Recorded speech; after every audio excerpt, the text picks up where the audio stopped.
भाई अपन ने देख लिया कि सरकार हमारे लिए के काम करने लग रही है, क्या हमने चाहिए था, हमारी जिंदगी किस तरफ जान लग रही है और हमारा फर्ज के है।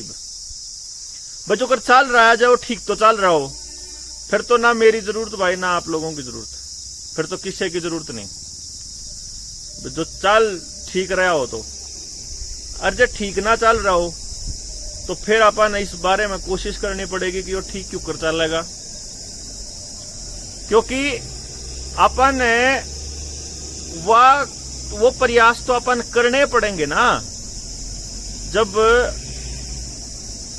अपने हालात ठीक हो, अपने बालका खातर, अपने बच्चों की लड़ाई तो अपन लड़नी पड़ेगी। और कौन लड़ेगा हमारे बालका की लड़ाई हमारे खातर? भाई हमारे बच्चों की लड़ाई मन नहीं चला गया है, अपन खुद लड़नी पड़ेगी और कोई नहीं लड़ेगा।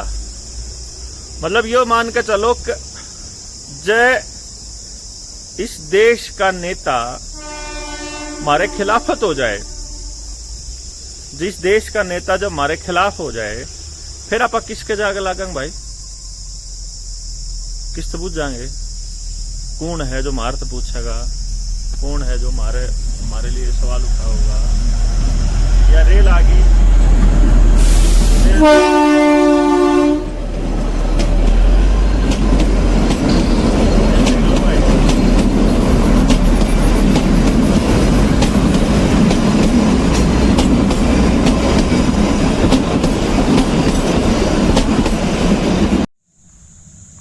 तो भाई पहले हम तो न्यू देख लो कि इनके के फर्ज होया करे और वह फर्ज ये ठीक ने बारे हैं नहीं ने बारे हैं। जब ये ठीक तो ना कर रहे हो, फिर हमारा फर्ज है अपने नुमाइंदे ने यो समझाने का कि भाई तू गलत कर रहा है और तन्ने यो काम नहीं करना चाहिए। जैसे अब होता क्या है, सरकार क्या होती है? सबसे पहले तो अपन निबेरा होना चाहिए सरकार क्यों है। सरकार होया करे हमारे नुमाइंदे, हम बताओगे उन तरीके काम करना है और वो हमारे लिए पॉलिसी बनाएंगे। भाई जैसे फॉर एग्जांपल आजकल भाई उदाहरण के तौर पे आजकल किसान आंदोलन चला हुआ है। हर एक गांव में एक कमेटी बन रही है। वह कमेटी बताओगी कि भाई क्या ट्रैक्टर जाओगे, कितना कितना रुपया हिस्से में आओगा, कौन ड्राइवरिंग करेगा, कौन उड़े जाके संभालेगा, किसके हिस्से दूध है, किसके हिस्से चाह, किसके हिस्से लस्सी है, किसने पैसे इकट्ठे करके लाने हैं। तो जब यो सारा कमेटी निर्णय ले ले, उसके बाद काम करने वाले लोग हैं, न्यू सरकार होया करे।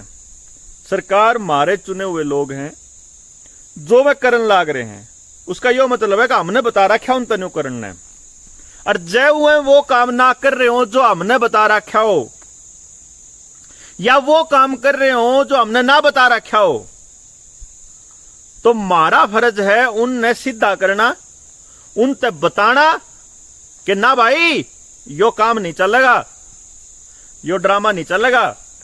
हमारा नुमाइंदा है तो जो काम कहेंगे हमारे हिसाब से पॉलिसी बनेगी, हमारी जिंदगी हमारे हिसाब से चलेगी, ना कि तेरे हिसाब से। सरकार मालिक नहीं होया करती, सरकार नौकर होया करे, उसने उस नौकरी के पीछे मिला करे और 5 साल हमारे लिए काम करा, उसके बदले में उसने जिंदगी भर पेंशन मिला करे, सारे अस्पताल में फ्री उसका इलाज होया करे, सारी जगह उसकी सीट रिजर्व होया करे, सारे सरकारी रेस्ट हाउस में उनके लिए कमरे बुक होया करे। तो न्यू ना मानियो कि भाई वह फ्री में काम करे हैं, तनख्वाह ले हैं बकायदा और हमारे नौकर हैं वे। और प्रधानमंत्री ने यह बात आंदे कही थी, हालांकि वह बात जवाहरलाल नेहरू की कई हुई बात की नकल थी कि मैं प्रधान सेवक बना लो मने। कदे चौकीदार बने था, कदे प्रधान सेवक बने था, क्योंकि वो बताव था कि असलियत में तो मेरा फर्ज जो है वो यो है चौकीदारी का है कि थारी जो संपत्ति है, तारा जो जितना भी इस देश के अंदर अमला है, उसकी रक्षा करना मेरा काम है और उसको बढ़ाना मेरा काम है।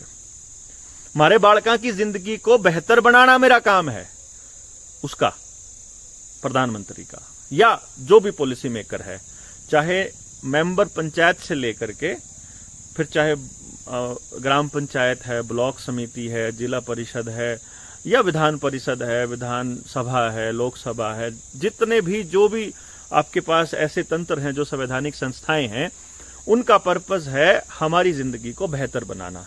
और हम एक आदमी चुनकर वहां भेजते हैं, हमारा नुमाइंदा, के इस एरिया के इतने लोगों का ये नुमाइंदा है। हर लेवल पे अपने पोस्ट बनी है, चाहे एमएलसी का अलग खेल है, एमएलए विधानसभा के लिए अलग है, विधानसभा और जिला परिषद का अलग है कि इतने गांवों के जिला परिषद के ये काम हिस्से में आए और इनको करने के लिए किस तरह से होगा, वो जिला पार्षद चुना जाएगा। इसी तरह से ब्लॉक समिति का मेंबर चुना जाएगा, इसी तरह से ग्राम सभा का, ग्राम पंचायत का मेंबर चुना जाएगा। तो ये जो काम होते हैं, ये हमारी इजाजत के बिना अगर हो रहे हैं तो गलत हो रहा है। इस बात को आपको समझना पड़ेगा। तो आप सबसे पहले तो ये समझिए, क्या पिछले 7 सालों में जो हो रहा है वो सही हो रहा है? अगर वो सही तो हो रहा है और आप चाहते हो कि वही हो, फिर तो ठीक है, फिर इससे आगे की वीडियो आपके काम की नहीं है।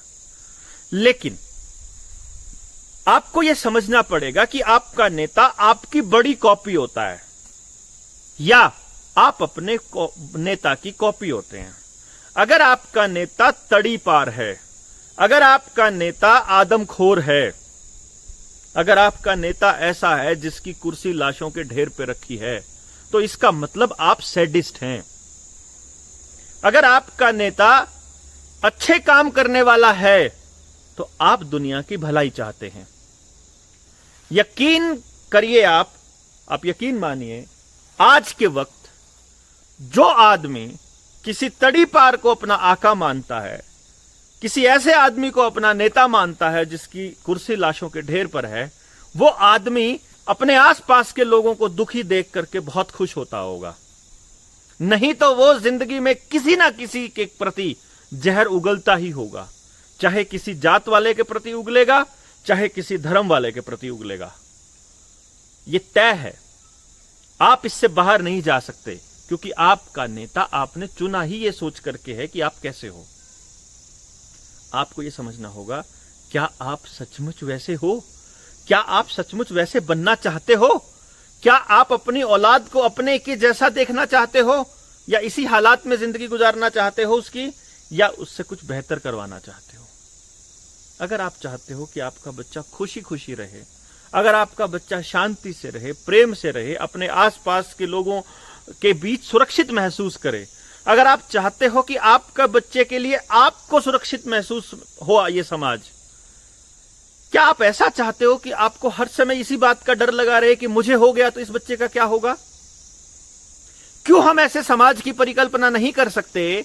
क्यों हम ऐसा समाज नहीं बना सकते कि मैं हूं या ना हूं, मेरा बच्चा सुरक्षित रहे?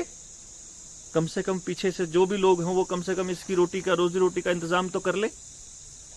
लेकिन फिर एक सवाल उठता है, तो बाकी बच्चों की रोजी रोटी का इंतजाम कहां हो रखा है? तो क्यों नहीं हो रखा? बड़ा सवाल यह है कि क्यों नहीं हो रखा। और इसके लिए 2 रास्ते हैं। या तो हम पिछली सरकारों को कोसते रहें, या मौजूदा सरकार से सवाल पूछें। इसके अलावा एक तीसरा रास्ता भी निकल के आता है कि हम कुछ ऐसा करें कि कुछ बेहतर हो इससे जो हो रहा है।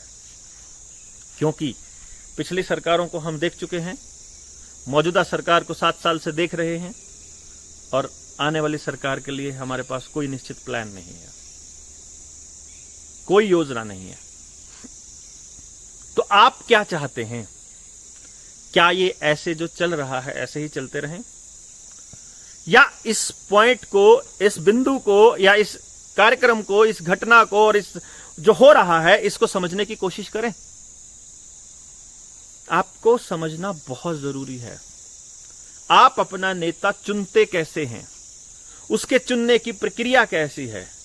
क्या वो आपने चुना है या आपको मजबूर किया गया है उसे चुनने के लिए?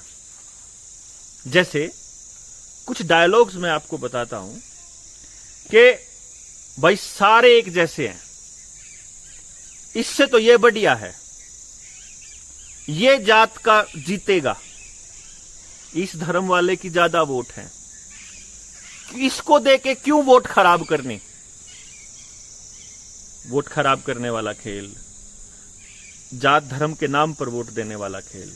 देखते हैं कौन ज्यादा पिलाएगा, देखते हैं कौन क्या करेगा, हमारी गली कौन बनाएगा, हमारे लिए सड़क कौन बनाएगा। ये वाली सड़क जो बनाएगा हम तो उसको वोट कर देंगे। एक सड़क हम ये देख ही नहीं पाए कि वो सड़क बनवाना हमारा काम नहीं था। हमारा काम था उससे इस तरह की पॉलिसीज बनवाना, इस तरीके की पॉलिसीज बनवाना कि आने वाले वक्त में सड़कें भी समय पर बनती रहें और जो सड़क बनी हुई है उसका रखरखाव भी ठीक से हो पाए। आपको ट्रेन दिखाते हैं क्योंकि अभी पीछे से ट्रेन आएगी टनल में से निकल करके, और वो लोग मेरे ख्याल से समझेंगे इस पॉइंट को कि यहाँ पे शूटिंग चल रही है। हो सकता है कि वो हमें नोटिस भी करें और हम भी उनको नोटिस करें। तो ये गिम्बल का बड़ा फ़ायदा है कि अपने आप से वो, जब मैं इधर होता हूँ तो वो इधर हो जाता है, अपने आप से इधर। मैं सिंगल हैंडेड इसको हैंडल कर रहा हूँ। और देखिए आप, आवाज़ तेज हो गई होगी, पर अभी मैं ये टेस्ट कर रहा हूँ कि ये कितना कारगर है अगर हम इसको आवाज़ सुनाते हैं। ये आप देख सकते हैं, आई है ट्रेन, निकल के आई है।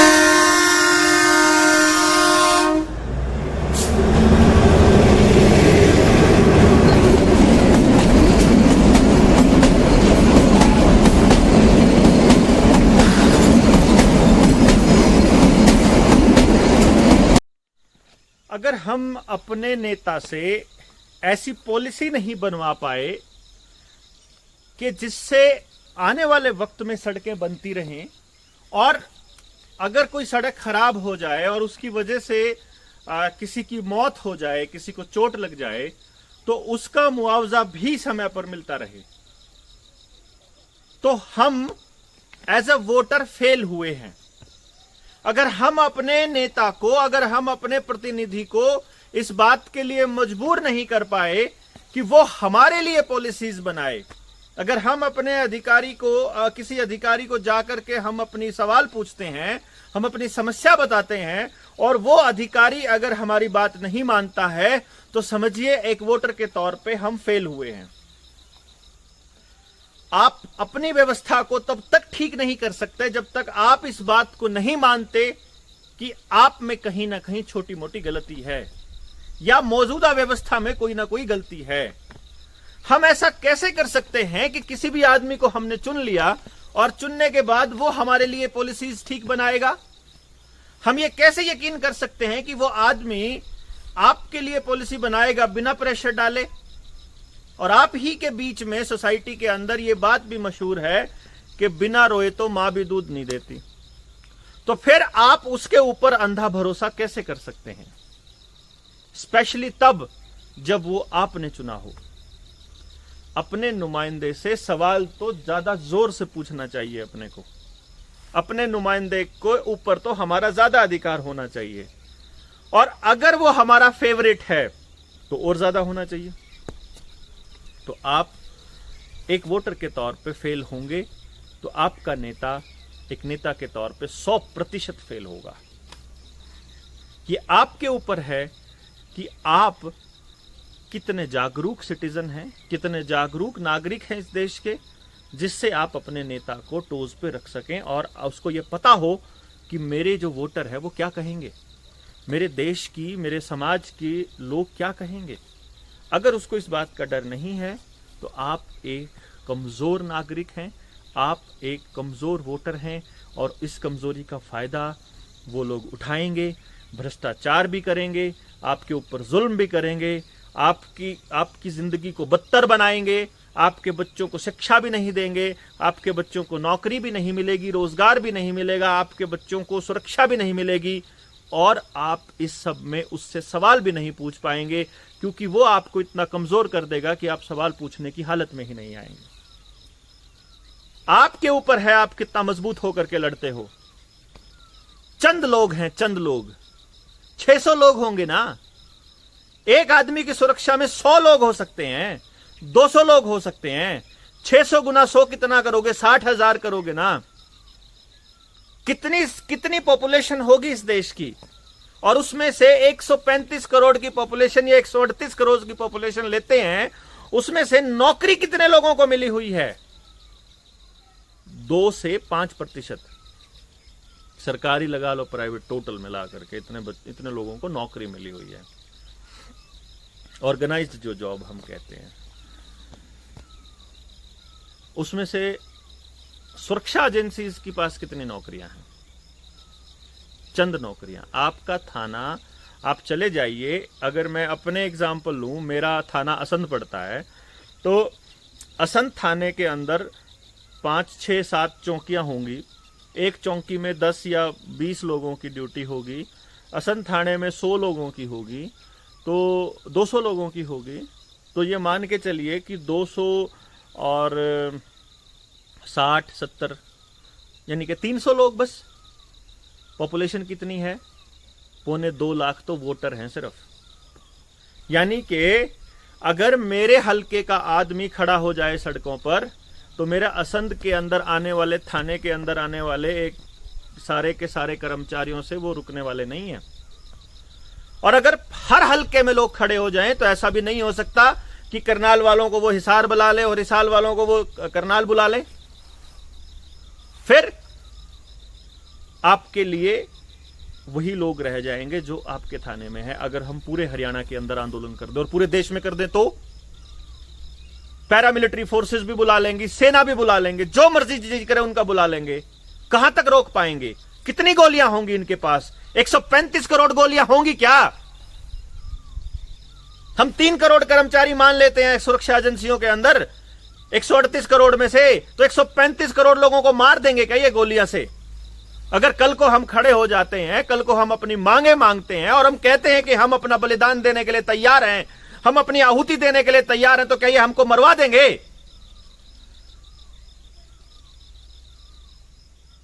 आपको ये पूछना पड़ेगा इन लोगों से कि तुम्हारी हिम्मत कैसे हो गई हमसे पूछे बिना ये सब बर्बादी करने की। आप सब कुछ बेचे जा रहे हो। एक स्कूल का एग्जाम्पल ले लेते हैं, आप एक गांव का एग्जाम्पल ले लेते हैं।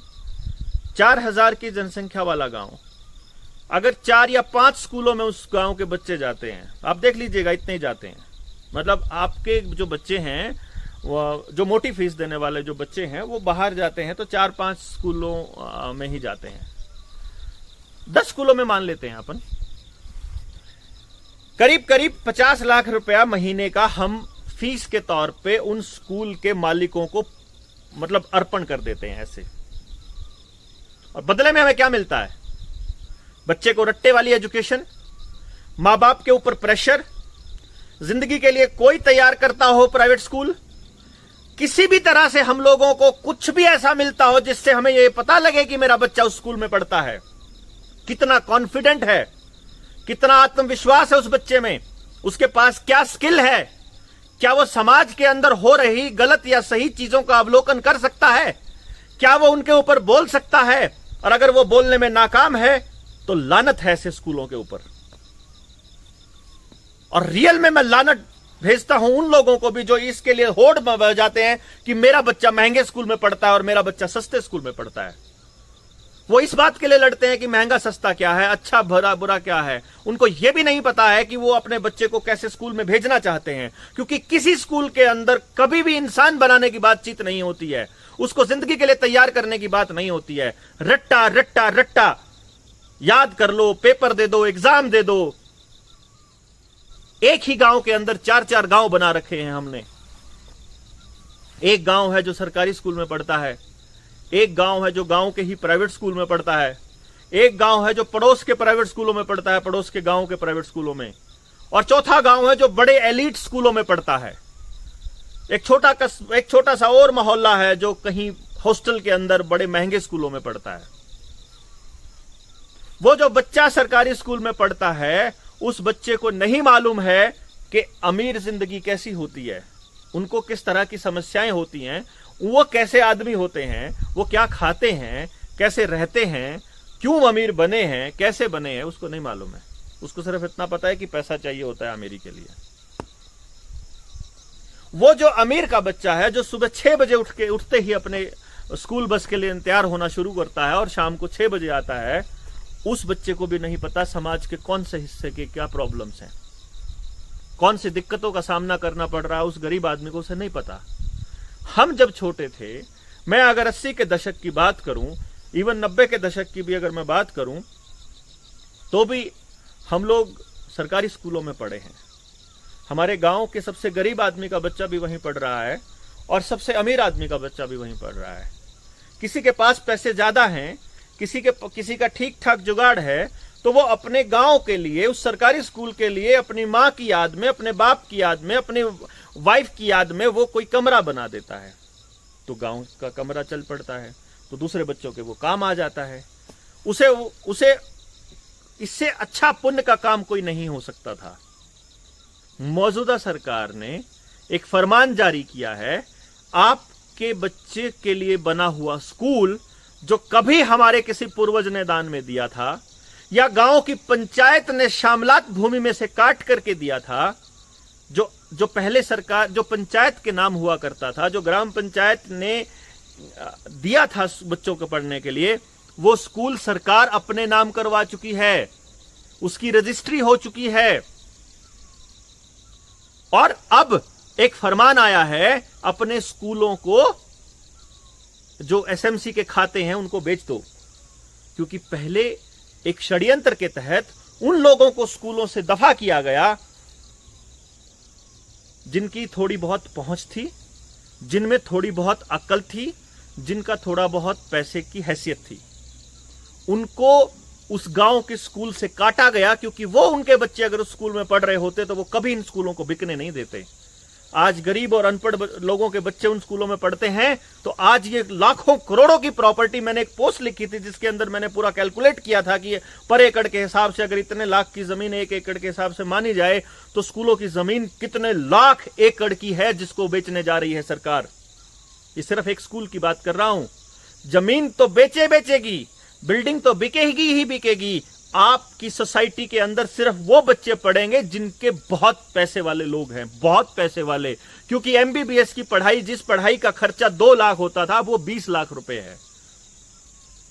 सरकारी कॉलेजों की बात कर रहा हूं मैं, प्राइवेट कॉलेजों में तो 80 लाख और 1 करोड़ का रेट है।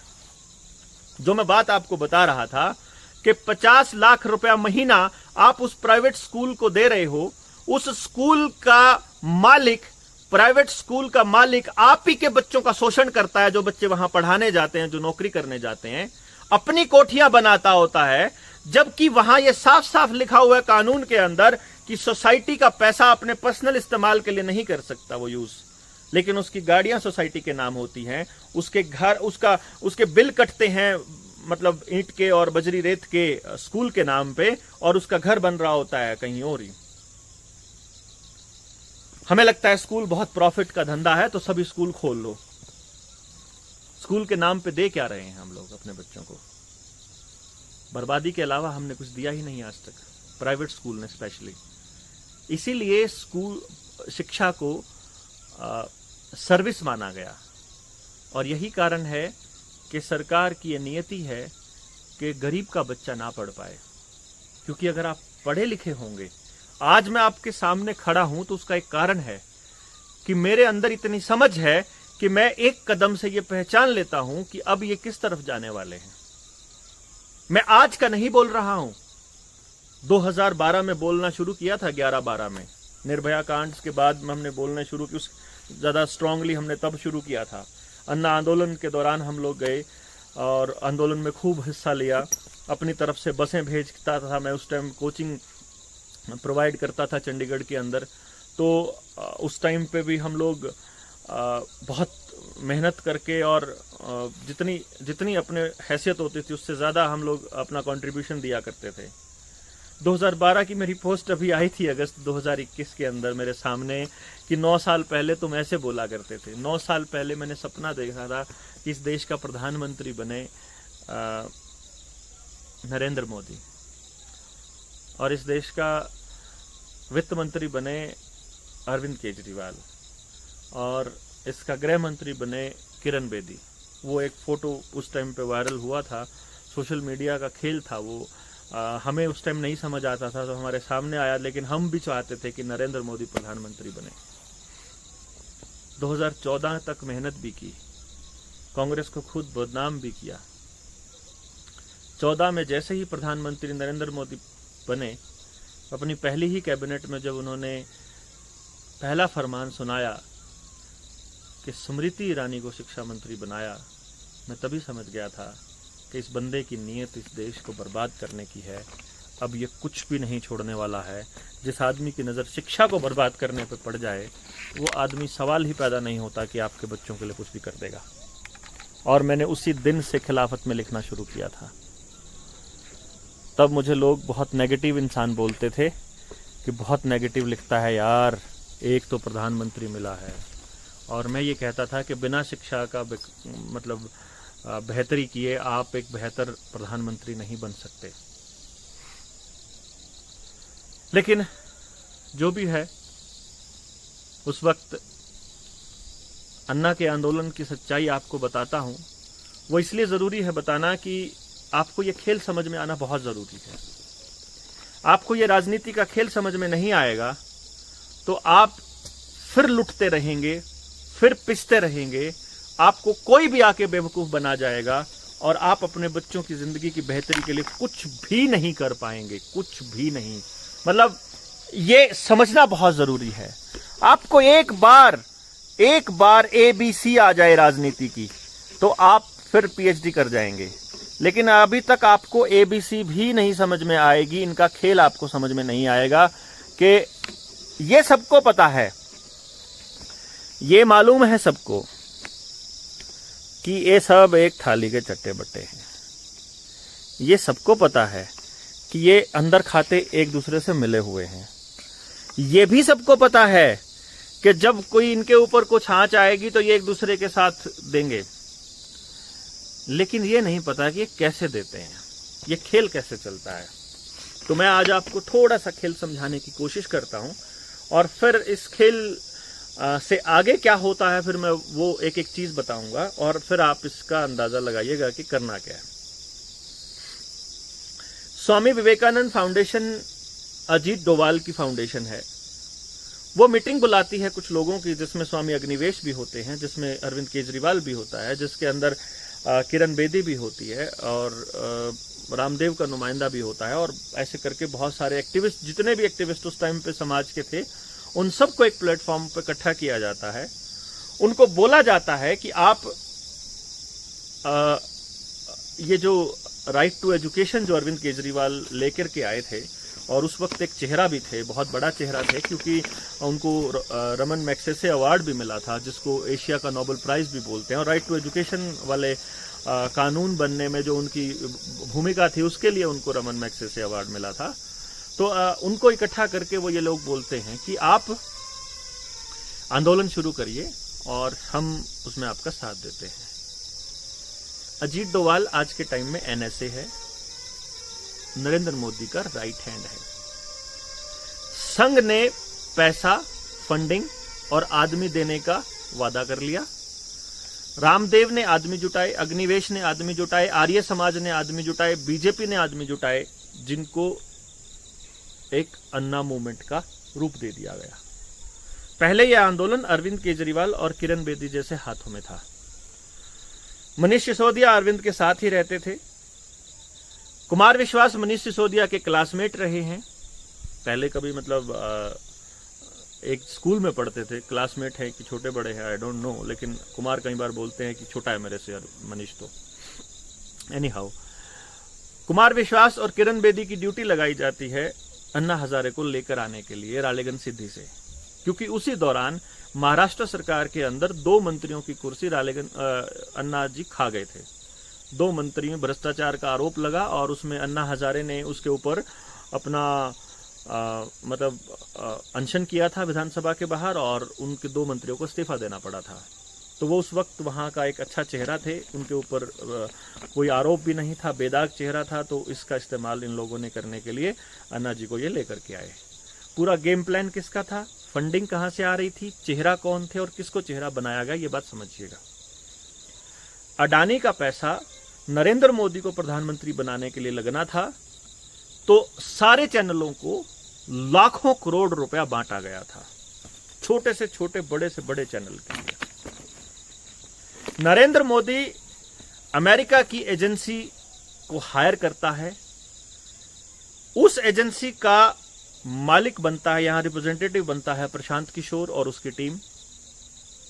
प्रशांत किशोर को पैसा मिलता है अडानी से और उसको फेस बनाने के लिए फेसबुक और ट्विटर एंड अदर जो सोशल मीडिया हैंडल्स हैं उनका इस्तेमाल किया जाता है और पूरे देश के अंदर पहले एंटी कांग्रेस वेव चलाई जाती है और उसके बाद कांग्रेस को डिफेम किया जाता है। और चाहे कोल स्कैम हो, चाहे कॉमनवेल्थ स्कैम हो, चाहे कुछ भी हो, जिसका ऊपर आज तक किसी को कोई आरोप सिद्ध नहीं कर पाए। स्पेक्ट्रम घोटाला भी था, टेलीकॉम स्पेक्ट्रम, तो आप देखिए ना तो स्पेक्ट्रम घोटाले में किसी को सजा हुई, ना कोल स्कैम में ए राजा बरी हो गए थे और अभी तक सरकार के पास 7 सालों में कोई भी ऐसा सबूत नहीं मिला है, जबकि सारे कागज इनके पास हैं कि पिछली सरकार में कोई स्कैम हुआ था, लेकिन उन्हीं स्कैमों के दम पर इनको बदनाम किया गया था। इससे पहली सरकार को बदनाम करा, आंदोलन चला, घर घर टेलीविजन में आंदोलन दिखाया गया। वो आंदोलन प्रायोजित आंदोलन था जहां पर नरेंद्र मोदी को प्रधानमंत्री बनाने की जिम्मेदारी बाहर की कंपनियों ने ले रखी थी। किस शर्त पर ले रखी थी? 2012 से ट्रेनिंग चल रही थी नरेंद्र मोदी की, 11 से 14 के लिए प्रोजेक्ट करने की तैयारी। उसके बाद सोशल मीडिया प्लेटफॉर्म पे जितना तहलका मचाया गया, कांग्रेस के खिलाफ माहौल तैयार किया गया, लोगों के अंदर एक जुनून था देशभक्ति का, देश को बचाने का एक आह्वान किया गया और देश के लोगों ने दिन रात एक करके एक आंदोलन को ऐसा बनाया कि वो आंदोलन घर घर, चौराहे चौराहे तक पहुंच गया। तिरंगा हर हाथ में था और लोग पागलों की तरह एक ऐसे इंसान के इंतजार कर रहे थे जो उनको इस भ्रष्टाचार से मुक्ति दिलाए, जो उनके बच्चों के लिए अच्छी और बेहतर पॉलिसीज बनाए, जो उनको कुछ इस तरह का रास्ता दिखाए जो वो उम्मीद करते हैं अपने बच्चों के लिए। क्या सचमुच ऐसा हो पाया? क्योंकि मेरा ये मानना है कि अगर आप किसी वादे पर आए हो लड़ करके, अगर आपने कोई वादा किया है समाज के एक हिस्से से, तो आपको वो वादा पूरा नहीं करने पर इस्तीफा दे देना चाहिए। तो क्या नरेंद्र मोदी साहब ने इस्तीफा दिया? और फिर आप देखिए आज का किसान आंदोलन देख लीजिए और उस वक्त का वो अन्ना आंदोलन देख लीजिए, वो कितने दिन चला था और अपना आंदोलन कितने दिन चला है। तब मीडिया में क्या कवरेज थी, आज मीडिया में क्या कवरेज है। देश के लोगों ने ये उम्मीद की थी कि नरेंद्र मोदी साहब आपके बच्चों के लिए एक ऐसी पॉलिसीज तैयार करेंगे जिसमें भ्रष्टाचार मुक्त भारत होगा, लेकिन अफसोस कि ऐसा नहीं हो पाया। साथ ही एक बहुत बड़ा प्रोपेगेंडा चला कि आपसे रिलेटेड जितने भी मुद्दे हों उनकी बातचीत ही ना हो, उनसे रिलेटेड डिस्कशन ही ना हो, इस तरह का माहौल तैयार किया गया और सरकार से सवाल पूछने वालों को ही देशद्रोही साबित कर दिया। आंदोलन बहुत जरूरी होता है देश के लोगों के लिए, ये जिंदा रहने के लिए, या नुमाइंदों को, अपने सरकारी नुमाइंदों को ये बताने के लिए कि आप हमारे नुमाइंदे हो, आप हमारे मालिक नहीं हो।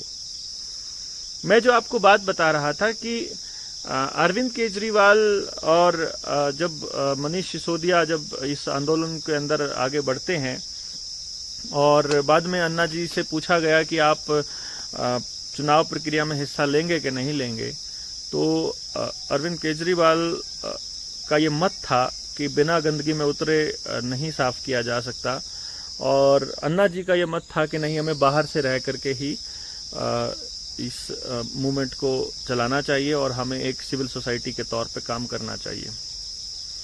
अब क्या होता है कि जो बीजेपी के प्लांटेड लोग थे वो लोग भाग जाते हैं और अरविंद और उसकी सेना जो ये यकीन करती थी कि जो उनको चुनाव लड़ना चाहिए वो लोग रह जाते हैं और इस तरह से आम आदमी पार्टी का गठन होता है। बीजेपी पहले दिन से अरविंद केजरीवाल के बहुत खिलाफ दिखती थी कि उनको ये दुख था कि पैसा हमने फंडिंग किया, सारा कुछ हमने लगाया और मजे ले गया ये। तो इस बात पे उसको मौका परस्त भी कहा कुछ लोगों ने अरविंद को, कुछ लोगों ने कहा कि ये सियाना था, कुछ लोगों ने कहा ये बी टीम था। फिर बीच में अरविंद के कुछ ऐसी एक्टिविटीज थी कि चाहे चुनाव लड़ने का तरीका हो, चाहे फिर उसके बाद कांग्रेस का समर्थन लेना हो, वो इतना डेस्परेट होकर कांग्रेस के समर्थन के लिए दौड़ा, लालू के साथ भी गया, जिससे लोगों को लगा कि ये भी इन्हीं के जैसा हो गया है और ये भी इसी राजनीति का हिस्सा बन गया है।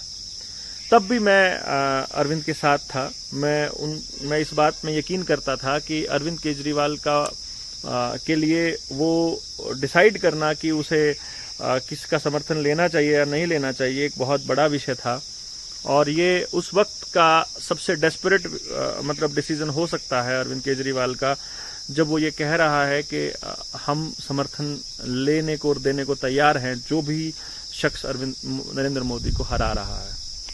और ये बहुत ज़रूरी था उस वक्त। काश कि उस टाइम पे अपने देश की जनता को ये समझ में आता और वो इस बारे में बातचीत करना शुरू करती। लेकिन मेरा ऐसा मानना है कि उस वक्त अगर शुरू करती भी तो भी जनता को समझ में नहीं आने देना था लोगों ने। किन लोगों ने? जो लोग आपके दिमाग के ऊपर चढ़कर बैठे हुए हैं। आपको नहीं मालूम है कि आप वही सोचते हैं जो आपसे सोचने के लिए कहा जाता है। डायरेक्टली नहीं कहा जाता है, इनडायरेक्टली।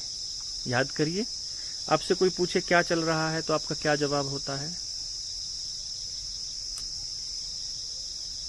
ना? वही चल रहा है भाई। कुछ लोगों ने बदला उसको, लेकिन आमतौर पे मैक्सिमम लोगों ने वही बोला। जो डायलॉग उधर से आ रहा है वही आपको बताया जा रहा है। ये चेक करने के लिए होता है कि ये लोगों के दिमाग पर कितना असर करता है।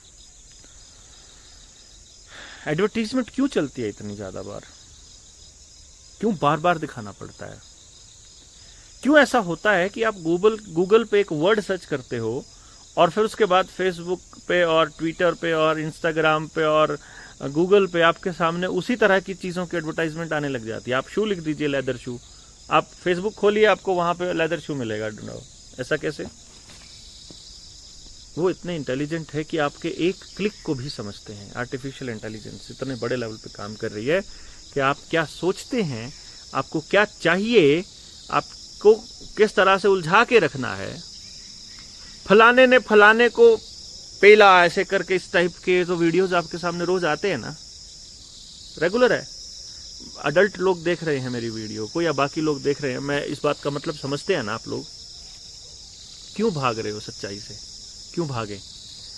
आपको दिखाया जाता है, आपके यूथ को बर्बाद किया जाता है।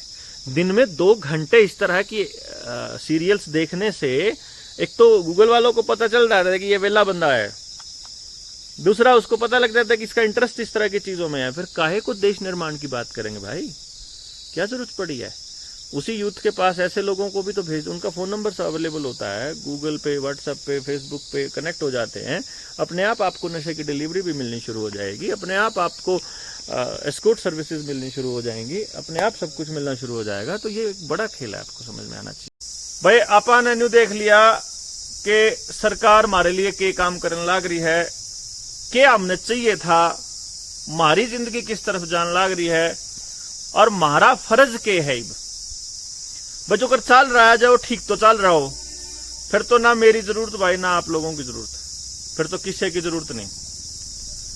जो चल ठीक रहा हो तो, और जब ठीक ना चल रहा हो तो फिर अपन इस बारे में कोशिश करनी पड़ेगी कि वो ठीक क्यों कर चलेगा।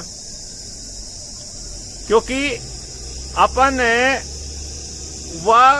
वो प्रयास तो अपन करने पड़ेंगे ना।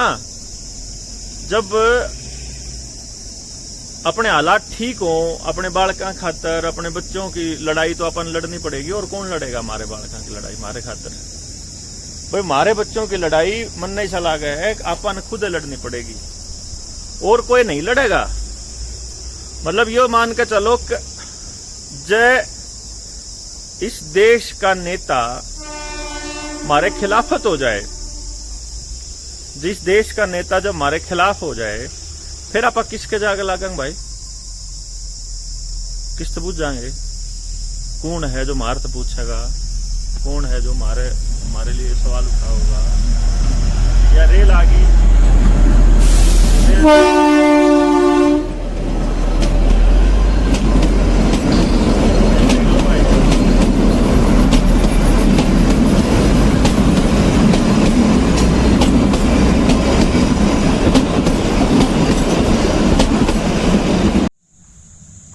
तो भाई पहले तो न्यू देख लो कि इनके के फर्ज होया करे और वह फर्ज ये ठीक निभा रहे हैं नहीं निभा रहे हैं। जब ये ठीक तो ना कर रहे हो फिर हमारा फर्ज है अपने नुमाइंदे ने यो समझाने का भाई तू गलत कर रहा है और तन्ने यो काम नहीं करना चाहिए।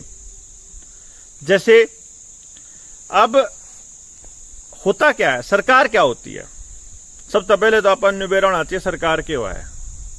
सरकार होया अगर हमारे नुमाइंदे, हम बताओगे उन तरीके काम करना है और वो हमारे लिए पॉलिसी बनाएंगे।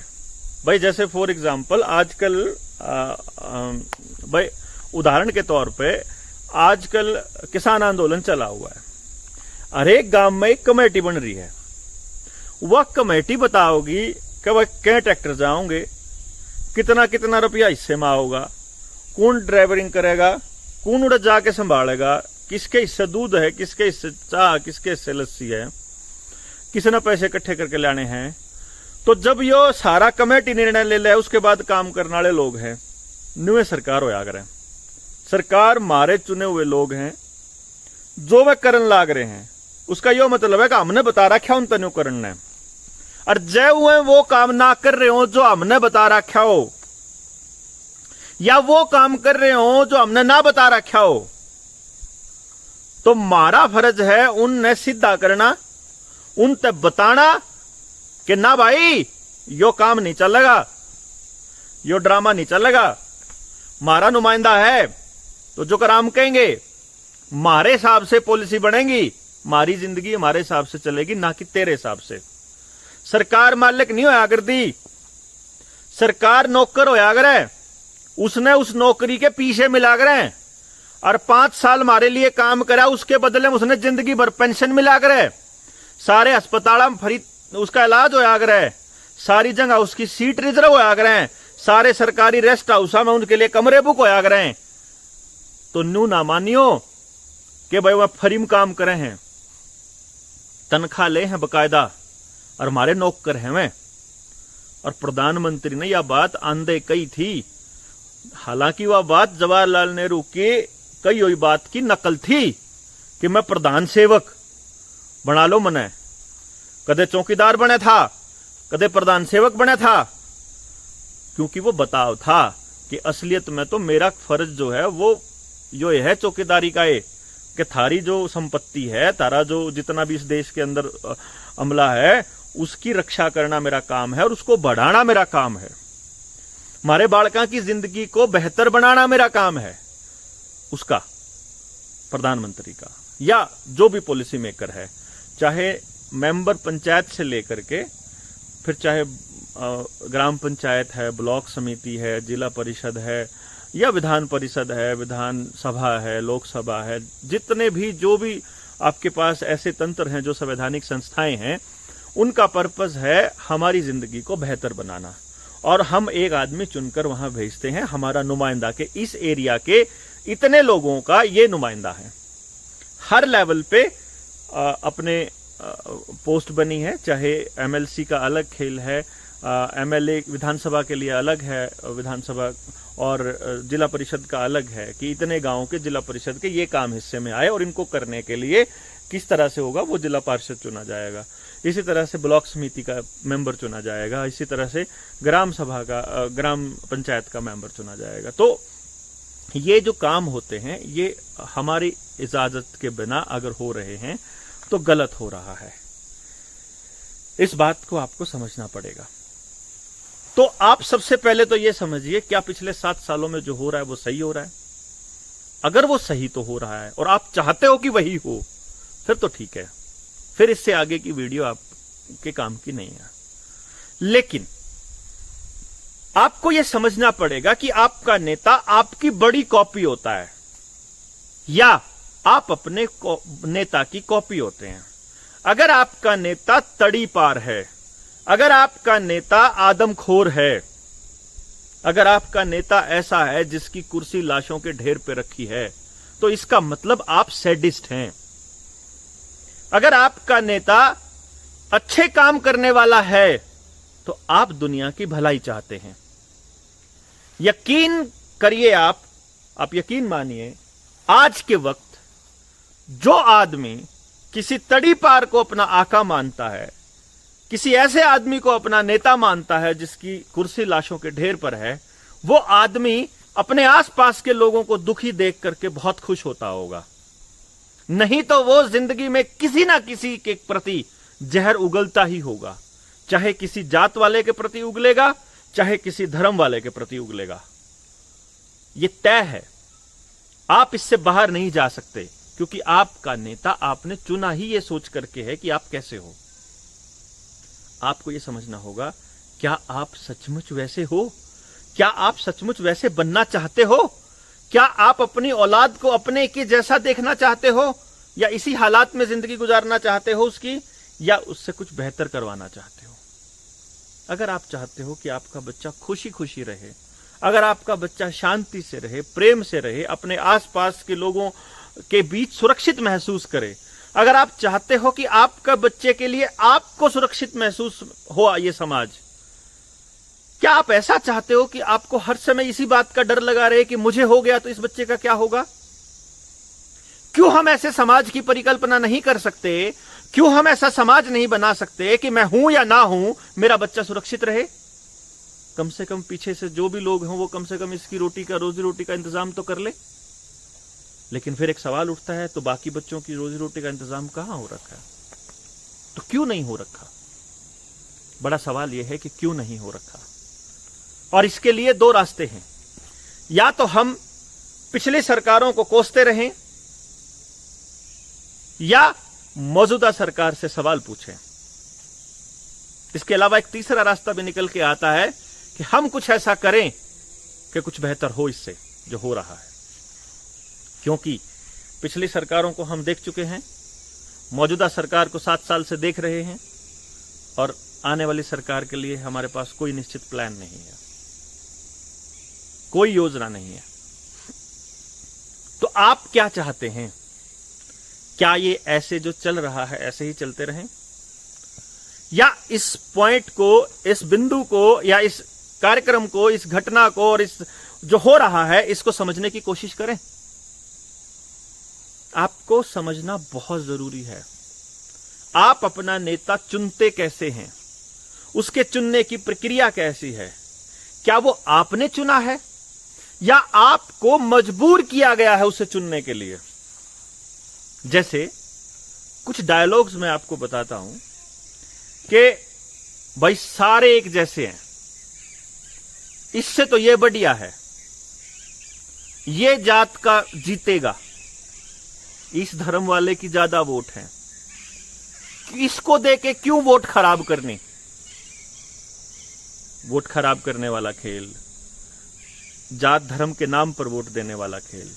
देखते हैं कौन ज्यादा पिलाएगा, देखते हैं कौन क्या करेगा, हमारी गली कौन बनाएगा, हमारे लिए सड़क कौन बनाएगा। ये वाली सड़क जो बनाएगा हम तो उसको वोट कर देंगे। एक सड़क हम ये देख ही नहीं पाए कि वो सड़क बनवाना हमारा काम नहीं था, हमारा काम था उससे इस तरह की पॉलिसीज बनवाना, इस तरीके की पॉलिसीज बनवाना कि आने वाले वक्त में सड़कें भी समय पर बनती रहें और जो सड़क बनी हुई है उसका रखरखाव भी ठीक से हो पाए। आपको ट्रेन दिखाते हैं, क्योंकि अभी पीछे से ट्रेन आएगी टनल में से निकल करके, और वो लोग मेरे ख्याल से समझेंगे इस पॉइंट को कि यहाँ पे शूटिंग चल रही है। हो सकता है कि वो हमें नोटिस भी करें और हम भी उनको नोटिस करें। तो ये गिम्बल का बड़ा फ़ायदा है कि अपने आप से वो, जब मैं इधर होता हूँ तो वो इधर हो जाता है, अपने आप से इधर। मैं सिंगल हैंडेड इसको हैंडल कर रहा हूँ। और देखिए आप, आवाज़ तेज़ हो गई होगी, पर अभी मैं ये टेस्ट कर रहा हूँ कि ये कितना कारगर है अगर हम इसको आवाज़, ये आप देख सकते हैं। आप देखिए कि आई है, ट्रेन निकल के आई है।